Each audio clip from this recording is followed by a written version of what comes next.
Hello friends, I hope all of you are well and healthy. My name is Divyanshu Pandey. I'm a tech faculty in Engineering College Halawar. So today's topic is very important for any kind of examination. If you are preparing for any examination, GATE, TSC, any examination, you need to be clear about your strategy and planning. And we all face many kind of questions and doubts when we start preparing for any kind of exams. And these questions are like, क्या self study enough होगा, is self study sufficient, is self study sufficient for my exam, for cracking any kind of exam. और अगर आप दोस्तों से पूछोगे अपने doubts को लेकर, क्वेश्चन जो भी आपके क्वेश्चंस आते हैं, सारे दोस्तों के ओपिनियंस भी ज़्यादातर अलग अलग होते हैं. So to whom we should follow, to whom we should follow, to whom we should idolise, हमें कौन सा पाथ फॉलो करना चाहिए, किस तरीके से स्ट्रैटेजी करनी चाहिए ताकि जो भी एग्जाम हम आगे जिसके लिए प्रिपेयर कर रहे हैं उसमें हम सक्सीड हो सकें, सक्सेसफुल हो सकें. Okay, so in today's this small talk, I am going to address few questions. और ये question जो है, ये basically these questions were asked by one of your friend only. So पहला question ये आता है दिमाग में कि भाई self study जो है for GATE 2022, is it sufficient or not? Okay, so first question, self study. So yes, self study is sufficient, and when you follow proper kind of planning and strategy, self study sufficient नहीं होता है. यही एक तरीके से आप कह सकते हो, this is the only pillar which will help you to crack any kind of examination. Without having proper self study, you can't crack any examination. So if somebody ask you that if is self study is sufficient, तो आपको कहना चाहिए भाई self study sufficient नहीं, this is the only tool you have to crack any kind of examination. आपको कोई कितना भी पढ़ा ले, कोई कितना भी आपको नोट्स दे दे, वीडियो लेक्चर्स दे दे, लाइव क्लास ले ले, कुछ भी कर ले, जब तक आप सेल्फ स्टडी नहीं करेंगे we will not be able to crack any kind of examination, क्योंकि फाइनली एग्जाम में आपको ही परफॉर्म करना है. तो यस, सेल्फ स्टडी है ना, कैसे है, अभी स्टेप बाय स्टेप हम उसको क्लियर करेंगे कि सेल्फ स्टडी के लिए आपको कैसे क्या प्लानिंग करनी है, कैसे कौन सी स्ट्रेटेजी फॉलो करनी है. ओके, नाउ दूसरा क्वेश्चन आता है कि आप दोस्तों से पूछते हो कि भाई गेट के लिए तैयारी करना है, 2022 में अपीयर होना है. सो अब आप ही में से किसी फ्रेंड ने पूछा अपने दोस्त से कि I have 8 months to prepare for GATE. So your friend might say that 8 months are not sufficient if you are preparing by yourself or self study. With self study, it is not sufficient to get any kind of good rank in 2022. Okay, ऐसा सुनने मिलेगा आपको, बहुत लोग बोलेंगे, but this is not completely true. This is not completely true. आपके लिए 8 महीना बहुत अच्छे से आप इसको यूटिलाइज करें तो 8 months are more than enough to secure good rank in GATE. होता क्या है, हम कुछ गलतियां कर जाते हैं, कुछ छोटी छोटी जो सिली मिस्टेक्स हम डेली करते हैं, वही बाद में एक बड़ा रूप ले लेती है और हमारे रैंक को काफी पीछे ढकेल देती है. So we need to improve ourselves day by day. We need to learn new things on daily basis. आपको कंसिस्टेंट बने रहना है. आपको ऐसा नहीं है कि एक ही दिन में पूरा पहाड़ तोड़ देना है. No, you need to learn one thing on every day. इतना भी आप करोगे तो आप अच्छे से गेट क्रैक कर सकते हो. अब आप कहोगे कि सर आप ऐसे बड़ी बड़ी बातें कर रहे हो, कैसे जस्टिफाई कर सकते हैं कि 8 मंथ एनफ है. ओके, सो 8 मंथ एनफ वाली बात पे हम अभी वापस आएंगे. पहले हम बात करते हैं सेल्फ स्टडी के बारे में. सो सेल्फ स्टडी की प्लानिंग आपको कैसी होनी चाहिए वो मैं यहाँ पे आपको बताना चाहूंगा. So let's say you are preparing with our tech faculty team, and right now we have started with casting यहाँ पर कंप्लीट हो चुका है इन मैकेनिकल में, और अलग ब्रांच में अलग अलग सब्जेक्ट, कुछ सब्जेक्ट कंप्लीट हो गए होंगे, कुछ सब्जेक्ट ऑनगोइंग चल रहे होंगे, and some is currently going on, and machining is also going on. Okay, so if you are doing self study then I will recommend कि आप जो क्लासेस हो रही हैं अभी, उनके पहले तो आप अपने नोट्स बनाइए. Prepare your notes. ये आपकी प्रायोरिटी होनी चाहिए कि आपको अपना नोट्स पहले बनाना है. ठीक है, okay, you are getting PDFs, you are getting all kind of materials, but you need to write down all the concept, all the things which you understand by watching the videos by yourself. That will be your pure your study. वो आपकी study होगी, क्योंकि आप जब तक उसको अपने हाथ से लिखते नहीं है, आप सबको जब तक उस चीज़ को विजुलाइज नहीं करेंगे, तब तक वो चीज़ आपका नहीं होगा. पीडीएफ से आपको एक तरीके से कंफर्ट जोन में आप रहते हो, या I can get PDF, I don't need to write everything. So वो कंफर्ट जोन से थोड़ा सा आपको बाहर आना पड़ेगा। You need to write, you need to make your note. अब वो क्यों करना है वो भी मैं आपको बताऊंगा। सो लेट्स से आप कास्टिंग कंप्लीट हो गया, इसका नोट्स आपने प्रिपेयर कर लिया, सोम चल रहा है, इसका नोट्स आप ऑनगोइंग बना रहे हैं, और मशीनिंग का भी ऑनगोइंग आपका नोट्स बन रहा है। along with this proper notes you should have one single copy। और वो जो कॉपी है कोई आप आई थिंक 30 और 40 रुपीज का कोई पतली कॉपी ले लीजिए like this, and this copy should be solely dedicated for formula, और you can say short notes. तो आपको एक शॉर्ट नोट्स की एक कॉपी बनानी है, और एक कॉपी में आपके मैकेनिकल इंजीनियरिंग के सारे सब्जेक्ट होने चाहिए। वो कैसे होंगे, I am going to tell you that. So first of all you need to prepare notes. Second step क्या है कि आपको शॉर्ट नोट बनाना है। आप शॉर्ट नोट कैसे बनाएंगे आप? सो शॉर्ट नोट के लिए पहले आप जैसे क्लास में आपने नोट्स बना लिया, ठीक है, ड्यूरिंग लेक्चर जो भी चल रहा है आपने नोट्स बना लिया तीनों का। Now after completion of every topic every subject, let's say casting is completed, so after completion of casting you will practice casting, okay, you will do practice, you will do practice, okay. So in practice what you will do, you will solve previous year questions, और जो भी जहाँ से आपको question मिलेंगे वो solve करेंगे। तो आप जब प्रैक्टिस कर रहे हैं उसी समय आप जब फॉर्मूला रिवीजन करेंगे तो आप उस फॉर्मूले को एक कॉपी में लिखिए। एक कॉपी में try to write down all formula in casting in 2 pages. 2 page में इसको लिख लीजिए पूरा, एक ही पेज में हो जाएगा, कास्टिंग में ज्यादा फॉर्मूला है नहीं। तो 2 पेज में आप यहाँ पे शॉर्ट नोट्स में क्या कर लिया आपने, फॉर्मूला लिख लिया, ठीक है। तो you have written formula of this casting in 2 pages, ठीक है, आपने लिख लिया।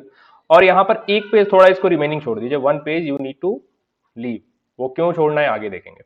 लेस से आपका सोम भी कंप्लीट हो गया, ठीक है, सोम का आपने नोट्स बना लिया।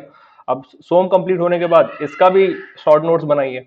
जब भी आप रिवाइज कर रहे हैं तो उसको शॉर्ट नोट्स में फॉर्मूला लिखते चले जाइए, कॉन्सेप्ट जो आपको लगता है ये भूल सकता है उसको लिखते चले जाइए। शॉर्ट नोट्स एक ऐसा होना चाहिए जिसको आप एक बार जब उसके गो थ्रू करें तो सारे फॉर्मूले उस टॉपिक के आपके सामने आ जाने चाहिए, okay, so you should write down all the formulas of SOM, all the small concept which is essential you can write in your formula copy. So let's say this will cover 4 or let's say 5 pages, okay, so 5 page में you can cover all the formulas of SOM। यहाँ पर आप 2 page छोड़ दिए आगे blank, ठीक है। अब जो सब्जेक्ट थोड़ा सा बड़ा है उसके 2 पेज आगे छोड़िए, और जो छोटा है उसका एक एक पेज आगे छोड़ के, और ऐसे फॉर्मूला बुक आप तैयार करते जाइए, ओके। सो फॉर्मूला बुक आपका रेडी होता चला जा रहा है। Now why I am telling you to leave 1 page after each subject, this 1 page is for numerical. अब आप कहोगे एक पेज में कैसे न्यूमेरिकल करेंगे, नहीं, सारे न्यूमेरिकल नहीं करना है आपको।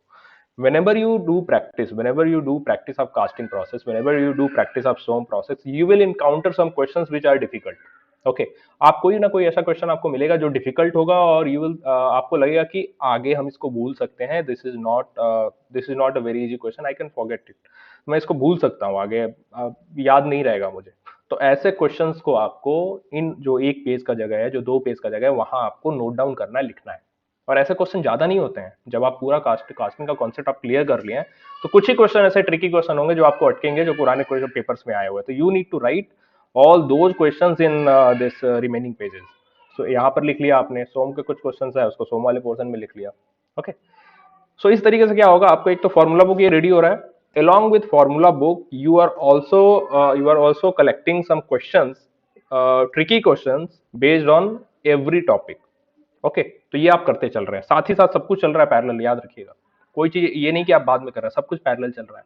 जो भी सब्जेक्ट खत्म हो रहा है उसका शॉर्ट नोट्स बना रहे हैं, जो भी सब्जेक्ट चल रहा है उसके आप नोट्स भी बना रहे हैं, प्रैक्टिस भी कर रहे हैं, क्वेश्चन भी सॉल्व कर रहे हैं, सब कुछ चल रहा है। This is called your self study. अब देखिए सेल्फ स्टडी का फायदा क्या होगा। Now why I am so emphasizing for making this short notes, उस पॉइंट पर आता हूं मैं। तो शॉर्ट नोट्स का बेनिफिट अब मैं आपको यहाँ बताता हूँ, ठीक है। शॉर्ट नोट्स आपका बन गया, लेट्स से आपके कास्टिंग, सोम, मशीनिंग तीनों सब्जेक्ट कंप्लीट हो चुके हैं, अगला एचएमटी और एफएम ऐसे कुछ टॉपिक स्टार्ट हो चुके हैं। Now what you need to do of this short notes, आप जब भी आप रात को सोने जाते हैं, जब भी आप रात को सोने जाते हैं, आपने देखा होगा जब भी हम सोने जाते हैं, whenever we try to read something while sleeping, bed पर जाके जब आप सोते हो थोड़ा सा पढ़ लें कुछ, तुरंत नींद आने लगती है, तुरंत आपको नींद आने लगती है। अगर किताब उठा के पढ़ोगे तुरंत नींद आएगी, सो जाओगे। अब आपको करना क्या है, वही जो नींद वाला चक्कर है, आपको इस जो आपका ये फॉर्मूला बुक है ना, इसको आप नशे की कॉपी बनाओ। You need to make your formula book as a नशे की कॉपी। अब वो कैसे होगा मैं बताता हूँ। जब भी आप सोने जाएं, just start from the first page, okay. First page you have written formula of this, let's say casting का फॉर्मूला है, चलिए कास्टिंग का फॉर्मूला देखते चलिए। Okay okay, casting is okay, 2 page में कास्टिंग खत्म। अच्छा, कास्टिंग में ये न्यूमेरिकल था, these were the questions which I have encountered and I face some kind of difficulty. Okay, this is okay. Now this is for strength of material, strength of material आपने देख लिया। Okay, now machining देख लिया। ऐसे करके आप आगे चलते चले जाइए, ठीक है। स्टार्टिंग में जब 2-3 सब्जेक्ट होंगे तो आपको आधे घंटे में, 20 मिनट में आप पूरा ये जो फॉर्मूला कॉपी है, शॉर्ट नोट्स है, इसको आराम से गो थ्रू कर लेंगे, कवर कर लेंगे, ठीक है। उसका सो जाइए। ये काम आपको डेली बेसिस पे करना है, ठीक है, डेली बेसिस पे करना है। अब आप कहते हैं कि भाई 8 महीना सफिशियंट है कि नहीं।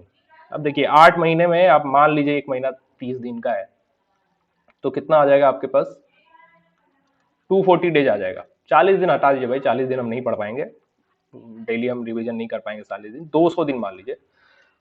आज से आपने स्टार्ट करा है and every day you are just going through this formula copy. Okay, so after 8 month आप इस फॉर्मूला कॉपी को 200 बार देख चुके होंगे, 200 बार, ठीक है। अब आप कहोगे सर टॉपिक जो है, सिलेबस जो है वो तो ग्रेजुअली कवर हो रहा है, तो 200 बार एक पहला जो टॉपिक सबसे पहले खत्म होगा वो 200 बार होगा, बाकी वाला थोड़ी होगा। हाँ, आप सही है, बट नवंबर तक आपका सिलेबस खत्म हो जाएगा, ठीक है। अब नवंबर तक खत्म हो रहा है, उसके बाद आपके पास भी कुछ कई महीने हैं, दिसंबर है, जनवरी है, जनवरी है, 2 महीना आपके पास और है, ठीक है। नवंबर के पहले तक जो भी टॉपिक आपका कवर होते जा रहा है, एटलीस्ट सारे टॉपिक मिनिमम आप 20 से 30 बार उसको रिवाइज कर चुके होंगे, if you are going to follow this kind of strategy, कि आपको फॉर्मूला कॉपी रोज सोने से पहले रिवाइज करना है, ठीक है। ये चीज अगर आप फॉलो करते हो तो ठीक है। तो 50 बार अगर आप किसी चीज को पढ़ लेते हो, लेट्स से 50 टाइम्स, ये 200 हटा दीजिए, ऑन एन एवरेज ले लीजिए, तो सारे टॉपिक लगभग 50 बार हो जाएंगे। 50 के आप 30 ही लिखो यहाँ पे यार, क्योंकि कोई टॉपिक जो पहले आप पढ़े वो ज्यादा हो जाएगा, बाद वाला थोड़ा कम होगा। 30 टाइम्स अगर आप किसी चीज को रिवाइज कर लेते हैं, 30 बार अगर आप इस नोटबुक को प्रॉपरली अगर रोज रात को सोते समय आप देखोगे, आपके माइंड में एक पिक्चर बन जाएगा। ऐसा मैं क्यों कह रहा हूं, आपने बचपन में बहुत सी चीजें पढ़ी होंगी, आपने जो क ख ग पढ़ा है, आपने ABCD पढ़ा है, आपने बहुत सी चीजें बचपन में जड़ी पढ़ी हैं जो आज तक आपके दिमाग में वैसी की वैसी बैठी हुई हैं। ऐसा क्यों होता है, कभी आपने सोचा है? क्योंकि उन चीजों को you use to see those thing on daily basis, that's why you don't need to read that thing again. आपके दिमाग में वो पिक्चर ऑलरेडी बसा हुआ है, आप देखते रहते हो उसको। हमें अपनी मैकेनिकल इंजीनियरिंग के जो भी फॉर्मूले या कॉन्सेप्ट है उनको भी वैसा ही बनाना है कि हमारे दिमाग में एक पिक्चर बन जाए उनका। And when you start this kind of things doing every day, आपको पता चल जाएगा, अच्छा ठीक है, ये कास्टिंग का फॉर्मूला है फिलिंग टाइम का, I have written this formula on the page number 2 और ये बॉटम पे लिखा हुआ है। इतना चीज आपको एकदम एक्यूरेटली आपके दिमाग में बैठ जाएगा अगर आप ये चीज फॉलो करते हैं, और 30-40 बार अगर आप इसको पढ़ लेते हैं अपनी नोटबुक को तो, ठीक है। तो अब सोचिए, सेल्फ स्टडी आप कर रहे हो, डेली बेसिस पे नोट्स बना रहे हो, शॉर्ट नोट्स बना रहे हो, 30 बार आपका रिवीजन हो गया। अब क्या आपको लगता है कि आप जो भी आपका एम है, जो भी आपका रैंक जो आप अच्छा रैंक जो पाना चाहते हैं, उससे आपको कोई रोक पाएगा? कोई नहीं रोक पाएगा। एक ही चीज है, गेट के लिए you need to do practice a lot, you need to have all your formulas on your finger tip. तो इसके लिए फॉर्मूलेज के लिए मैंने आपको यहाँ बता दिया, कॉन्सेप्ट और फॉर्मूलाज दोनों आपके इस कॉपी से रिवीजन हो जाएंगे। शॉर्ट नोट्स बहुत इंपॉर्टेंट है if you are talking about जो एंड टाइम आता है ना फाइनली, जैसे एंड गेम, मतलब जनवरी का टाइम जब आएगा तो आपके पास इतना टाइम नहीं होगा कि वो पूरे कंप्लीट नोट्स जो कास्टिंग के हैं, सोम के हैं, मशीनिंग के हैं, उनको पूरा एक तरीके से रिवाइज कर पाए। तो आपके पास ये होगा कि आपका जो फॉर्मूला कॉपी है ना, वो आपकी हेल्प करेगा उस समय, क्योंकि in formula copy you have written all the formulas as well as the tricky questions you have also written. तो जहां पर आप मिस्टेक करते थे ना, वो भी आप लिखे हो यहाँ पे, ठीक है। इसीलिए मैं ये 2 पेज छोड़ने को कहा हूं। जो भी मिस्टेक होती है, जो आप क्वेश्चन, आप मान लीजिए टेस्ट सीरीज दे रहे हैं, कुछ भी दे रहे हैं, कुछ ऐसा क्वेश्चन आ रहा है जो नहीं लग रहा है, ट्रिक आ रहा है, कोई नया कॉन्सेप्ट मिल रहा है, उसको आप फॉर्मूला बुक में वो 2 रिमेनिंग पेजेस जो है पर्टिकुलर सब्जेक्ट के आगे, वहां पे लिखिए उस चीज को। और वही चीज आपका जो जनवरी का जो एंड टाइम आएगा, वो चीज आपको हेल्प करेगा, और आपने आपके जो भी कॉम्पिटिटर्स हैं, आप उनसे कहीं ज्यादा आगे निकल जाओगे, क्योंकि जो चीजें आपसे फंसी थी पहले, आप उसको भी याद कर रहे हैं। अगर मान लीजिए आप किसी और कॉपी पर लिख करके छोड़ दिए तो आपको याद ही नहीं आएगा, आप 4 महीना पहले क्वेश्चन जो फंसे थे वो कहाँ गया, वो क्या था। बट अगर आप इसको यहाँ पर लिख रहे हैं तो आपको, इसको आप डेली देखोगे और वो चीज आपको इस तरीके से बस जाएगी आपके दिमाग में, तो गलती होने की गुंजाइश ही खत्म हो जाएगी। सो ये सिंपल तरीका है खुद से पढ़कर, सीख कर कैसे किसी भी चीज को हासिल करना, ठीक है। और दूसरी चीज, रही बात प्रैक्टिस की, so we are here to help you out. हम आपके लिए क्वेश्चंस बैंक जो भी दे रहे हैं, सारे टीचर्स क्वेश्चन दे रहे हैं आपके टॉपिक के लिए जो भी वो पढ़ा रहे हैं, टेस्ट सीरीज भी आएगा, आपको बहुत सारे क्वेश्चंस मिलेंगे प्रैक्टिस के लिए, टेस्ट सीरीज मिलेगा, प्रैक्टिस के लिए आपको क्वेश्चंस की कमी नहीं होने वाली है। बस आपको करना क्या है, आपको कंसिस्टेंट रहना है। कंसिस्टेंट कंसिस्टेंट का मतलब क्या है कि जो भी क्लासेस हो रही हैं उसको आप डेली फॉलो करें, नोट्स प्रॉपर बनाएं, शॉर्ट नोट जैसा मैंने बताया उसको प्रॉपर बनाएं, और चाहे कितनी भी देर हो जाए रात में, आप ठान लीजिए कि आज चाहे 2 बज जाए, 2:30 बज जाए, without revising my formula book I will not sleep. आप ऐसा डेडिकेशन फॉलो करिए, देखिए आपकी रैंक जितनी आप चाहते हैं उससे और बेहतर ही आएगी। ठीक है, तो यही छोटी छोटी चीजें हैं जो आपको डेली बेसिस पे फॉलो करनी है। कुछ बड़ा तोप नहीं करना है, बहुत ज्यादा कुछ नहीं करना है। ऐसा नहीं है रोज 12 घंटा पढ़ना है, आप 6 घंटा ही पढ़िए, आप 7 घंटा ही पढ़िए, बट डेली पढ़िए। ऐसा नहीं कि आप एक दिन 10 घंटा पढ़िए और दूसरे दिन 2 घंटा पढ़िए, तो फिर कोई मतलब, 2 घंटा भी नहीं पढ़िए तो उससे कोई मतलब नहीं है। 6 आवर्स 7 आवर्स अगर इफिशियंट स्टडी कर रहे हैं, एनफ है। आप ये, और सबसे ज्यादा फोकस आपका होना चाहिए रिवीजन और प्रैक्टिस पे। रिवीजन प्रैक्टिस बहुत इंपॉर्टेंट है गेट के लिए, क्योंकि चीजें हम थोड़ा आगे जाते हैं तो पीछे वाला भूलते चले जाते हैं। तो रिवीजन और प्रैक्टिस, इसके लिए आप स्ट्रेटेजी बना सकते हैं अपना। कुछ स्टूडेंट्स क्या करते हैं, they prepare chart and write down every subject in that chart and along with a calendar. तो अब वो टिक करते हैं कि कौन सा सब्जेक्ट किस दिन रिवीजन हुआ, कितनी बार रिवीजन हो गया। आप भी अगर चाहो तो उसको फॉलो कर सकते हो, चलिए वो नहीं होता है कोई बात नहीं, बट ये जो चीज मैंने आपको बताई फॉर्मूला बुक डेली रिवाइज करने का, ये तो आपको जरूर फॉलो करना चाहिए। This thing is very very useful, और मुझे भी किसी बहुत अच्छे रैंक होल्डर ने ही ये बात मुझे समझाई थी जब मैं पढ़ता था। तो I am following this kind of things. I should say कि आपको भी ये चीज फॉलो कर, कोई अच्छी चीज है तो आपको कहीं से मिले, आपको उसको जरूर उसको फॉलो करना चाहिए। और एक चीज और, just follow all these things which I told you. और एक बार मुझे कमेंट सेक्शन में या फिर फीडबैक के जरूर के तौर पर जरूर बताइएगा कि is all these thing are working और नॉट। ये जो भी चीज मैं बता रहा हूँ वो सही में काम कर रहा है कि नहीं, is it helpful for you और नॉट। ठीक है, सो यही था आज के लिए। कुछ क्वेश्चन थे जिनका डाउट, जो भी डाउट था, आई होप जो डाउट था आपका सेल्फ स्टडी से रिलेटेड और 8 महीने से related, how are we going to crack GATE examination within 8 months, तो ये थिंग क्लियर हो चुका होगा। सो थैंक यू ऑल, अपना ध्यान रखिए और हमारे साथ डेली बेसिस पे लर्न करते रहिए।